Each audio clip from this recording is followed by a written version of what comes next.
Alrighty, darling, alrighty. Bueno, I'm just gonna pull this up really quickly and then vamos a comenzar, ¿ya? Bueno. Okay, buenísimo. Hello, everyone. Welcome to the Sincerely Verolina channel. Hey, I am Sverolina. The S stands for several things, but you may call me Sovereign. S is fine too. So, you are now listening to the Things I Never Said poetry series. On this channel, I discuss personal development, relationship dynamics, and in this particular series, my testimony as a foster child turned emancipated minor. So, if any of those topics interest or relate to you, then feel free to take a virtual seat in the comment section and engage with the video. So during this podcast, I'm going to discuss a poem that I wrote called How We Renew, or Sundays in parentheses. So it's called How We Renew, or it's called Sundays. This poem is in my poetry collection titled Things I Never Said. If you would like to read along with me or to add the collection to your bookshelf, then click the link in the description. Alrighty, vamos a comenzar. Let's get started. So this poem is on page 17. Bueno. And I'm just going to give you a little bit of time to go turn to it if you're using the physical book to read along. If you are on a Kindle, just keep scrolling past until you see the poem called How We Renew, because I don't really know what page it's on. But it is after the poem titled The Sisterhood. Now, if you're tuning in to this video directly after listening to The Sisterhood, hey, how you doing, guys? Hi. Thank you for listening. And hey, I thought I said don't binge watch this. What are you doing, actually? I thought I said don't binge watch this stuff. Take a breath. Everybody, let's take a collective deep breath right now. Just a little... Otra vez.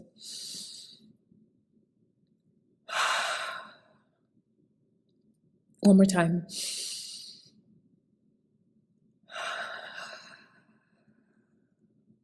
Bueno. Much better, right? Alrighty.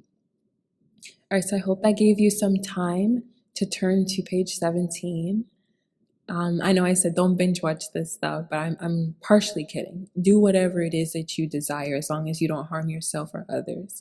But yeah, just remember to take a break from this kind of stuff. You know, even if you find it engaging and interesting, I so appreciate the support and the engagement with the content. But, you know, make sure you put your mental health first. Like, I understand if you're listening to this stuff and falling asleep because you just like the sound of my voice or whatever. But yeah, make sure you take care of your health, okay? Alrighty, so, oh yeah, let me do the do do do do do do do. Okay. Alright, so now you definitely should have had enough time to turn to page 17 so that we can get started with this video. Alrighty, so this poem is called How We Renew. On Sundays, the girls in the house rise early with intent. We climb out of our slumber. We rinse away the residue of yesterday. We recall what happened the day before. We share the wisdom that we gained during the week and let it spread through the house like wildfire. We wrap ourselves in its warmth. We take the clarity that we receive from our discussion. We tuck it under our belts for safekeeping. Then we change the course of the conversation. We laugh at the silly people in our family, only because they aren't here to defend themselves. We drown in music and sing about a love we have never known. We don't care. We dance in the name of love anyway. We devour the day until there's nothing left but the night. As soon as the air is as clean as we feel, we sit in solace. We gather around the dinner table. We say grace. We feed. We bask in the comfort of our loved ones. This is how we prepare for Monday. This is how we renew. How we renew. Alrighty, thank you for listening to this reading of How We Renew, or Sundays. Now, just jumping directly into the questions that I have. Question number one is, what moment or thing inspired the poem? Now, I want to say that with How We Renew, there wasn't a specific moment that inspired this poem. I wanted to just sort of um, give the readers an idea of how things were structured in the home, because my foster mother was pretty organized, and she was a disciplinarian, and she liked for things to be done her way, of course.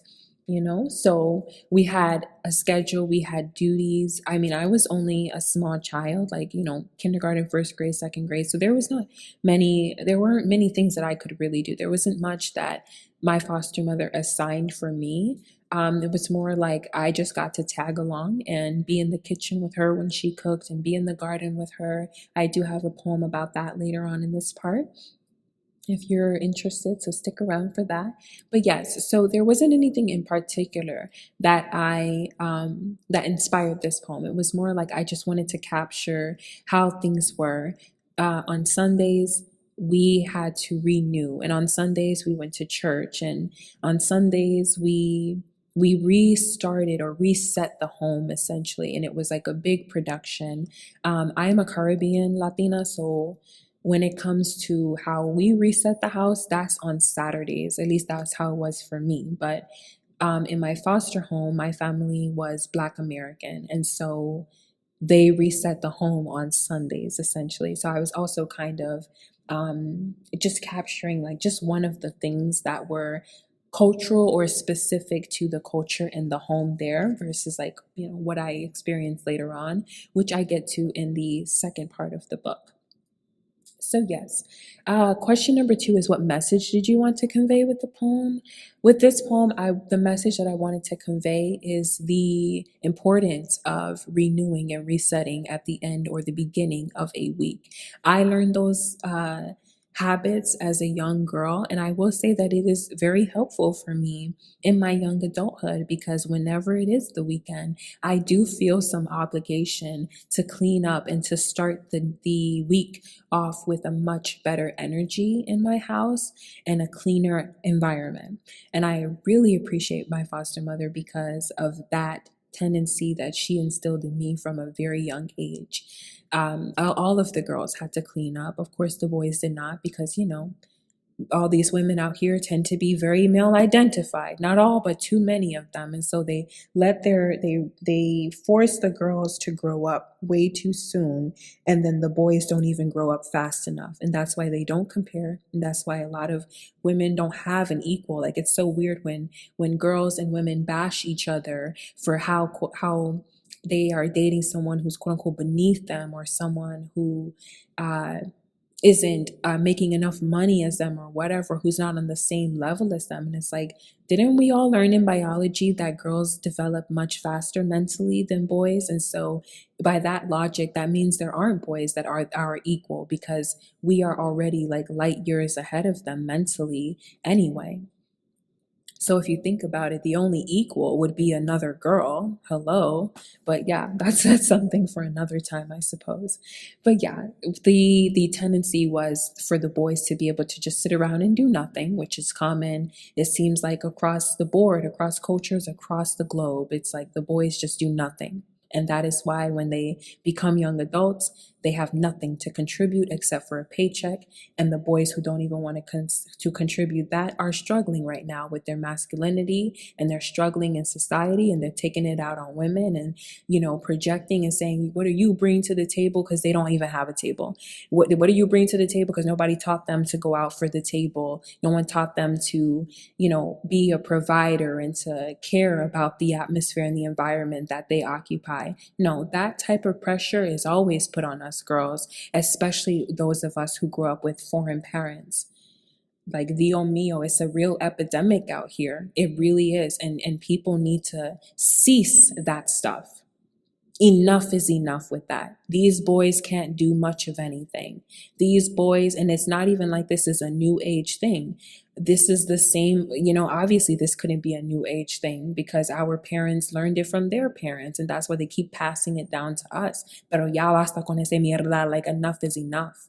Enough is enough with these boys and these guys and these men who are shells of the men that they could be. But unfortunately, in their adolescence and in their childhood, it's like all they have to do is be a boy. The only thing these mothers and their fathers who don't abandon them seem to care about is that these boys just come home. Go be out in the street all day, come back dirty, musty, and what have you, and just be here. That's it. I think it's because so many women, like the fathers of their children, abandon them or abuse them and disappoint them. And so when they have sons, like these boy moms out here, when they have sons, I think what happens is that they have this emotionally incestuous relationship with their sons a lot of time, because if you think about it, the son is the closest thing to a man that they get to have. And so they raise him like, all you have to do is be my little son. Like, you don't have to do nothing. You don't have to be nothing. You just gotta be my son. Be my baby, even though I have a whole husband. Be my baby, even though I have a boyfriend. Like, it's really crazy. And then you don't even know. You don't even know sometimes, like when it comes to these boys and these guys and these men, because it's not like it's obvious who was raised right and who wasn't even raised at all. And so I feel bad for girls in my generation. I feel bad for even the women before us, because this is an epidemic. Like the boys, how many boys can say on Sunday, like look at my poem if you have the copy in front of you. How many boys can say on Sundays or on Saturdays, I used to get up and I used to do X, Y, and Z, and I had to do all these chores and I had to do this and that, not because there was no other man around, not because I was an only child, but just due to the fact that it was expected of me to be skilled as my siblings and as skilled as my parents. That is not the reality, especially for a lot of foreign boys, for foreign people. And so you have us young girls who know how to wash dishes and how to heat up food in the microwave and how to clean an entire house by the age of 6. By the age of 6, a first grader. Okay? Like it's an epidemic. I'm going off on a tangent. Trust me, I'm about to finish it, but just FYI, I'll get to it in the second part of the book when this comes up. But when I met my biological family, I was in second grade. I was 7 going on 8. And I remember being assigned my younger siblings. My father lined up all 3 girls, myself and my older sisters, and he was like, okay, your job is to take care of this one, your job is to take care of that one, and you take care of that one. And I was 7. What do I look like taking care of a 2-year-old at the age of 7? What do I look like taking care of a newborn at the age of 7? A newborn, a 2-year-old, a toddler, and a 4-year-old. Like, what do I look like taking care of such small children when I'm in second grade? I'm a small child myself. But when you're a girl and you grow up with some foreign, fresh off the boat parents, oh God, like this is the norm most of the time. And it doesn't even matter that you got to get up and go to school. It doesn't matter. They don't care. Because, well, women have been exploited by men since the dawn of time.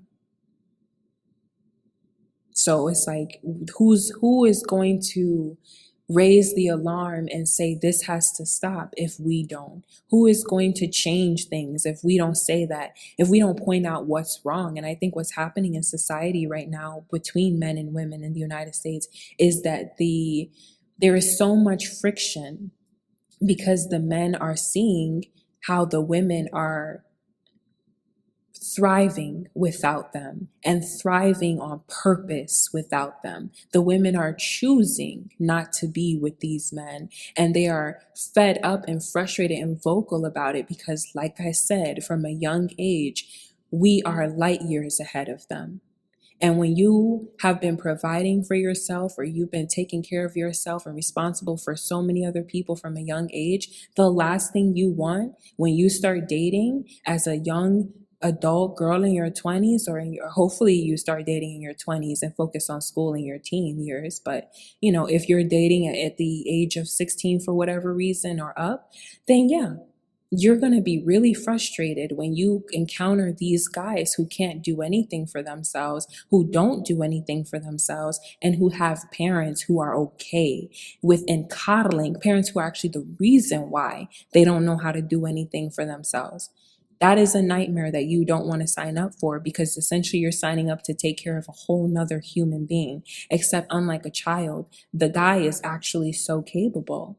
It's just that he's been able to go his whole life with these male identified women who will run circles, and run in circles and do whatever they can, anything and everything, just to make a man or a guy or their son be satisfied with them, and to look at them as like, oh, I can be your everything. Like, no, you have to teach your kids how to be their everything, because at some point you're not going to be here. And so if he has, and this is the problem, these women, these boy moms, these toxic moms, these toxic parents, these dysfunctional parents, they raise their sons like this, and then their sons are helpless, like they can't do nothing at all. And then they go find some woman and expect some woman to take care of them. And then if she doesn't have enough self-esteem, what happens is that the woman she becomes a battered, broken shell of herself, who's just dedicated to taking care of this dude. And it's like, this is the reality of so many of our mothers, so many of our grandmothers, so many of our great grandmothers, who may have had the beauty and the brains and all that, and the aspirations in life. However, they got stuck with somebody's son. They got left with somebody's son, or sold to somebody's son, who only knows how to heat up a piece of bread on the stove, and who doesn't think he should ever have to do more than that. But ay Dios mío, let me put a pin in it, because I really didn't mean to go off on a tangent about that. But yeah, it's an epidemic, and so I had to say something, and I advise you to say something too. Yeah, enough with this. Gen Z, us Gen Z girls, hello, hey, how you doing? Yeah, it needs to stop with us, okay? All that bit, excuse me. I don't really cuss in my stuff, but like, honestly, stop. Stop. Enough is enough. Stop raising these boys to be absolutely unhelpful to their own selves, useless to their own selves. Like, come on now. The least you could do is teach your children how to survive, not to teach them to go find some young, dumb, gullible, impressionable girl or woman who's gonna dedicate her life to being anything and everything that he wants. That's not her job. Everybody gets their own life. You go use your life the way that you want to use your life. It's nobody's job to sit here and take care of you for no reason at all. Nobody owes you that. The only people who are owed that are the children who cannot do for themselves, because legally they are without rights. They literally cannot do for themselves. But a guy, if he's able to get up and go to work, he's able to do for himself. If he's able to get up and pursue a girl, he should be able to provide for himself and sustain himself. He should be able to take care of himself. He should know how to cook meals. He should know how to clean up things, and more than just his car, more than just what matters to him. Because us young girls, we have to grow up learning how to serve these guys. We have to take care of them and take care of us in so many ways. And then we got to take care of the house. But I will talk more on that later, because I could go on and on. This stuff really bothers me, because I know my entire childhood was taken from me when I was relocated with my biological family members. And it's because my whole childhood was dedicated to taking care of somebody else's kids. And granted, those are my siblings, but those are somebody else's kids. I don't have any kids. So why am I, taking care of these kids? And then, my brothers didn't have those responsibilities as well. Just like in the foster home, I don't remember my foster brothers having any responsibilities whatsoever. And it's like the same women who are older now and who will sit online and forums and stuff like that and complain about men this and men that. But how many of you gave birth to boys who grew up to be the very men that you're bashing? How many of these women have these so-called standards and these images in their mind of what an ideal man is, but then their son is like so far from it? It's ridiculous. That's why you got to be careful who you take advice from. And that's why you got to, at least for me personally, if I'm going to take advice from you, I need to know the context. I don't want financial advice from you if I don't know how much money you have. I don't want relationship advice from you if I don't know your relationship. Look at me sitting here talking about what I went through in the foster home. So you know from listening to me where my advice is coming from. I'm telling you how I learned it. I'm telling you what I experienced. I'm being what is called transparent. And so, yeah, I had to be a bit transparent about that because a lot of us girls, like I would say probably like 88% of us girls grow, especially foreign girls, we grow up like that, with no childhood, no time for ourselves to explore our passions and what have you, because we're over here, quote unquote, renewing the house, resetting the house every weekend. But the boys are allowed to go, quote unquote, be boys, go be out in la calle, getting dirty and whatnot, doing who God knows who they're with and what what kind of trouble they're getting into. And it's crazy to me how the parents don't even seem to care. But let the daughter want to go sit outside. Let the daughter want to, I don't know, wear shorts above her knees. And it's a problem for us foreign girls. Oh, they calling for the devil to get out of the house. Oh, the devil has taken you, da, da, da. It's like, it's a real epidemic. You guys probably, you girls and guys may not even know like the stories out there, but ask your foreign friends. Go read.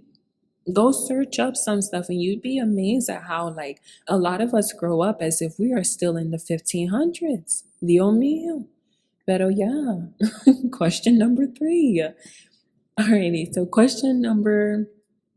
so I think with question number 2, I think I answered that if I didn't actually say question number 2 is what message did you want to convey with the poem? I just pretty much said the message that I wanted to convey with this podcast episode is that Gen Z girls, yeah, enough is enough with being these male identified, male worshiping weirdos and having super low or non-existent standards for these guys, but then all these harsh criticisms towards other girls when these boys are not even on the same level as these girls most of the time. Girls have way too much smoke and too much animosity for one another, but will sit down and take the bottom of the bummiest barrel of a dude just to be able to say they have one and just to be able to flex on another girl. But then behind closed doors, look at all that she has to go through.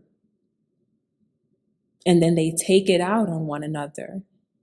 It's really an epidemic, like I said, It's an epidemic. But with this poem, the message that I wanted to convey is the importance of having those routines and the way that it affects us. Like I mentioned in the poem, we wrap ourselves in warmth. We drown in music and sing about a love. Like we have these moments of togetherness on a weekly basis. And it was something that I appreciated. My foster mother was a working woman, so I didn't really get to see her that much. And then I started going to school, so I really didn't get to see my foster mother that much. So I really appreciated having those weekends or those Sundays when we would sit down. And I actually remember something that happened at one of the dinners, but I'll save that for another video because the poem is coming up in a little bit.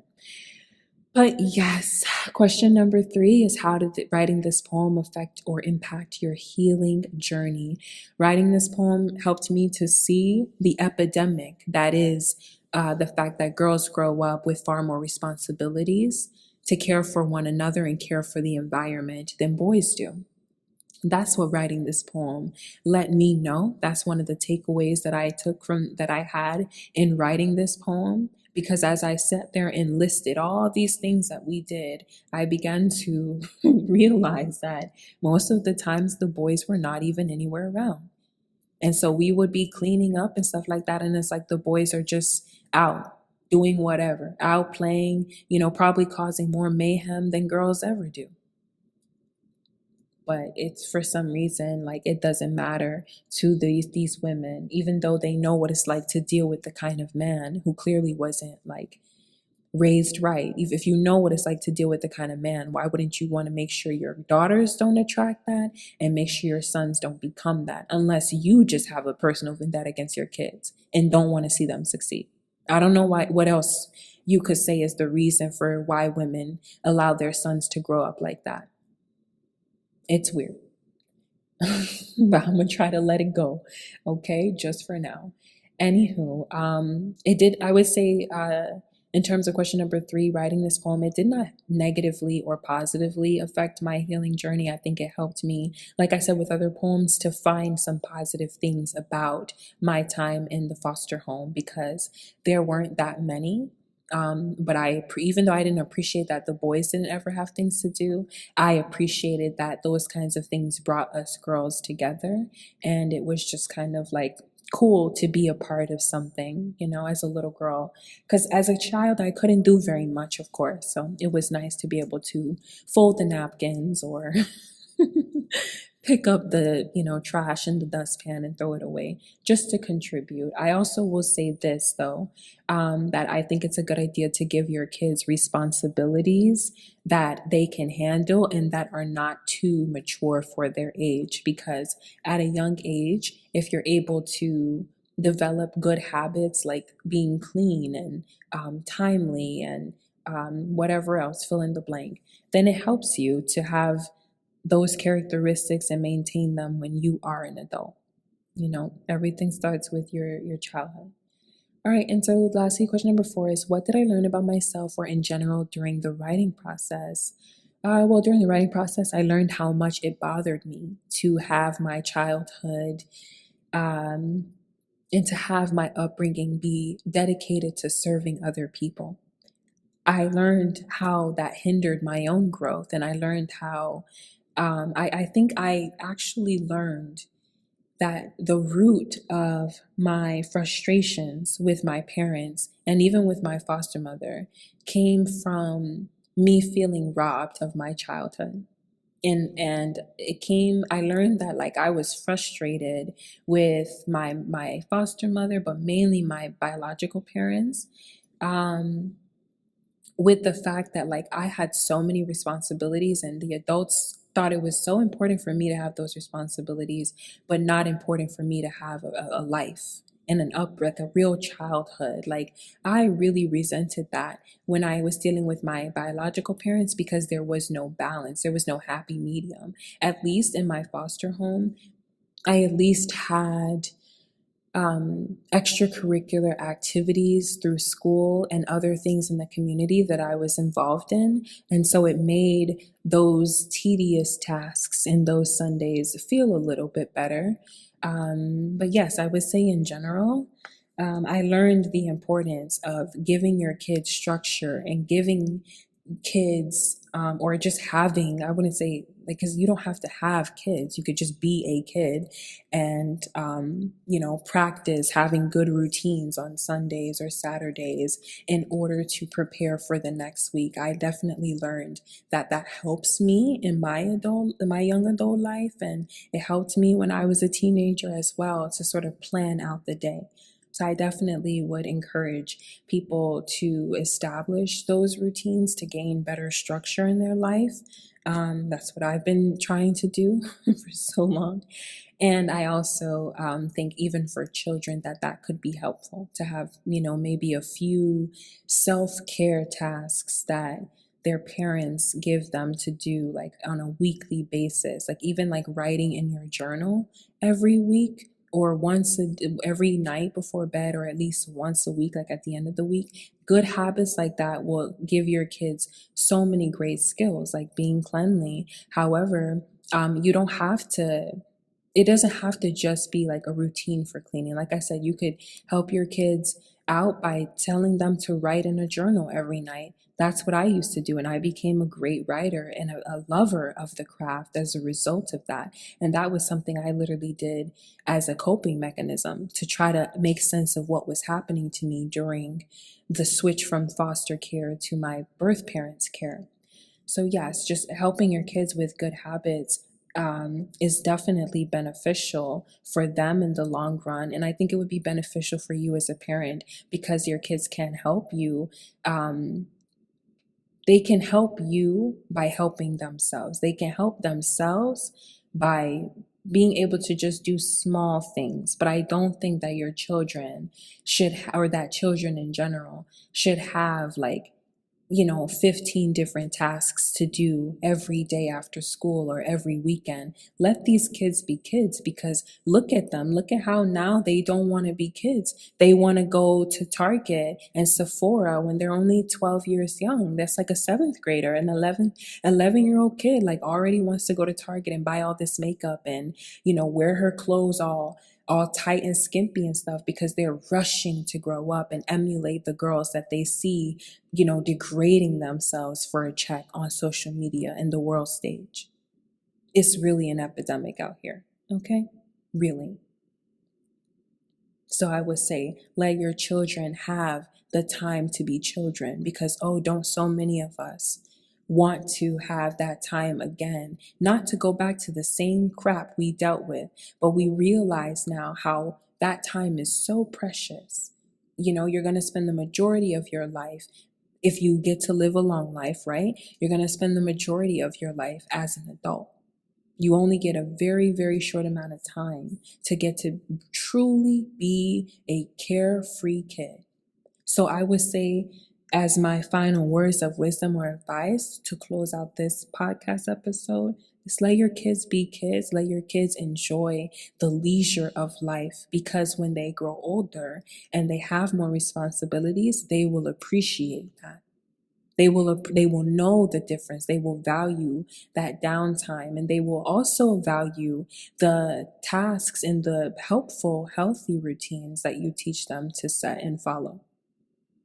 And this poem, How We Renew, is kind of like an example of that, because these tasks that we did helped me, to do those throughout my time living with my birth family and throughout my time after the fact as an emancipated minor.